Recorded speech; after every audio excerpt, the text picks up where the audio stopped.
सावधानी हटी और दुर्घटना घटी। क्या हुआ?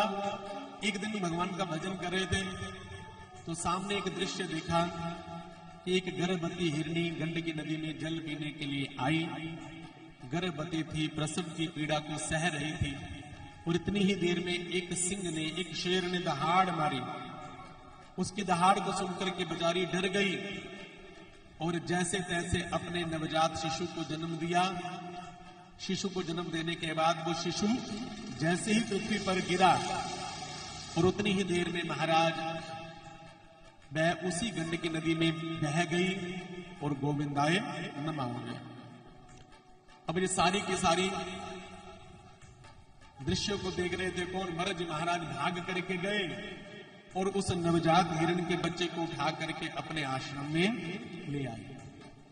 अब बताओ, अच्छा किया या बुरा किया? सही किया, क्योंकि हमारा सनातन धर्म हर किसी के ऊपर दया करता है।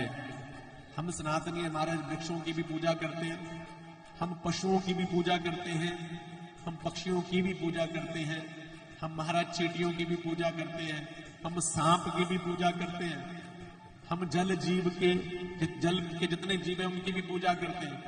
हम किसी को भी छोड़ते नहीं है, हम सभी को महाराज आदर्श मानते हैं। लेकिन दया हर किसी के ऊपर को करो, लेकिन मोह हर किसी के साथ मत करो। आजकल बड़ा खेद होता है कि लोग इंसानों से ज्यादा कुत्तों से प्यार करते हैं। हमारे सनातन धर्म में सबसे अंत की रोटी कुत्ते की ही होती है, सबसे पहली रोटी गऊ की है।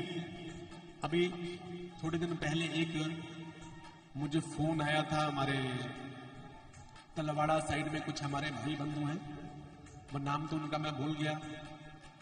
हम वहां रैली में कथा कह रहे थे तो उनका मुझे फोन आया कि महाराज हमने बहुत खूब सुना लोगों से कि आप वहां पर बहुत प्यारी कथा कह के गए हैं, लोग बड़ी महिमा गा रहे थे। लेकिन महाराज हमारा आपसे एक निवेदन है कि हम गौ सेवा करते हैं, हम उन गौओं की सेवा करते हैं जो बेचारी लाचार होती हैं, जिनको लोग छोड़ देते हैं, जिनको कोई घाव होता है, जो बीमार होती है, उनकी महाराज व्यवस्था बनाते हैं। हमने कितनी गौओं का उपचार किया, जब वो ठीक हो जाती है किसी न किसी गौशाला वालों के पास जाकर के महाराज निवेदन करते हैं, वो रख लेते हैं, सुंदर व्यवस्था बनाते हैं। और जो हमारे गौ मैया के साथ जो लोग जो हैं वो अच्छा व्यवहार नहीं करते, हम उनके प्रति भी आवाज उठाते हैं। एक बार उन सब के लिए ताली बजाइए। मेरी उनके साथ चर्चा हुई, मैं इन्हीं के सोनिका जी, आरती जी इन्हीं के घर में था। जब फोन आया तो वहीं पर सुन रहा था, ज्यादा पुरानी बात भी नहीं है, 2 दिन पहले दिन की कथा के बाद या दूसरे दिन की कथा के बाद, अब मुझे ठीक से याद नहीं है। तो उन्होंने कहा कि महाराज जी हम चाहते हैं कि आप एक कार्य कीजिए, आप जहां पर भी कथा कहते हैं ना वहां पर, वो जहां पर तो देखो इतना सुंदर संजोग है कि हमारे इस गांव के जो सरपंच हैं हमारी बहन जी, और जिनका नाम है कुलवंत कौर जी, और आज तो उनका जन्मदिन भी है। एक बार इनके लिए ताली बजाइए। कहां बैठी है? चलो कोई नहीं, इनको बाद में परिचय करवाएंगे सभी से, लेकिन इस व्यासपीठ से मैं इनको आप सब की ओर से शुभकामनाएं देता हूं।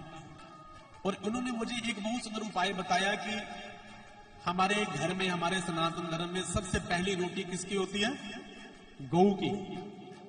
आप स्कूल में जितने भी बच्चे हैं उनको ये कहो कि बेटा जब भी आपने जाना है ना अपने स्कूल में, आप अगर एक रोटी नहीं भी रख सकते तो कम से कम भी गौ ग्रास जरूर निकालो। एक रोटी का कुछ भाग लेकर के उसके 2-3 भाग करके जो भी है गौ ग्रास निकाल करके वहां रखिए।